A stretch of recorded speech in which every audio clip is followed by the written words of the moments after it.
இன்றைக்கி என்ன breakfast lunch பார்க்கலாம். காலையில் டிஃபனுக்கு தோசை இட்லி பொடி தான் பண்ணார். இல்லை இந்த இட்லி பொடி வந்து நான் ஏற்கனவே சொல்லியிருந்தேன் வீட்டில் தான் பண்ணுதுன்னு. இதுதான் காலையில் டிஃபனாக பண்ணாங்க. மதியானம் லஞ்சுக்கு வந்து வெஜிடபிள் ரைஸ் தான் பண்ணார். அந்த மீல் மேக்கர்லாம் போட்டு கேரட்டு உருளைக்கிழங்கு பட்டாணி எல்லாம் போட்டு வெஜிடபிள் ரைஸ் பண்ணியிருந்தார். சூப்பராக அந்த சாப்பாடு நல்லா உதிரி உதிரியாக இருந்தது. வீட்டு அரிசி தான் போட்டு பண்ணார்.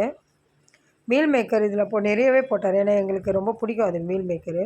அதனால் இது தொட்டுக்கிறதுக்கு வந்து என் பையனுக்கு அவிச்ச முட்டை வச்சார். ஏன்னா சப்போஸ் சாப்பாடு கொஞ்சம் காரமாக இருந்தாலும் சாப்பிட முடியலன்னா அவன் அந்த 2 முட்டை சாப்பிட்டுடுவான். அதனால் அவனுக்கு 2 முட்டையை, எங்கள் வீட்டுக்காருக்கு 1 முட்டையை, நான் அவிச்ச முட்டை எடுத்துக்கல.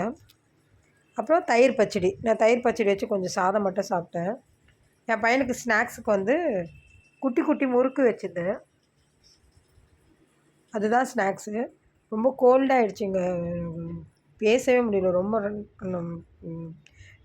எப்படி ரன்னிங் நோஸ் அப்படியே வந்துகிட்டே இருக்குது, முடியல பேசுகிறதுக்கு. இதுதான் அவனுக்கு ஸ்நாக்ஸுக்கு. இன்றைக்கி இதுதான் பிரேக்ஃபாஸ்ட் லஞ்சு. வாங்க சாப்பிட்லாம்.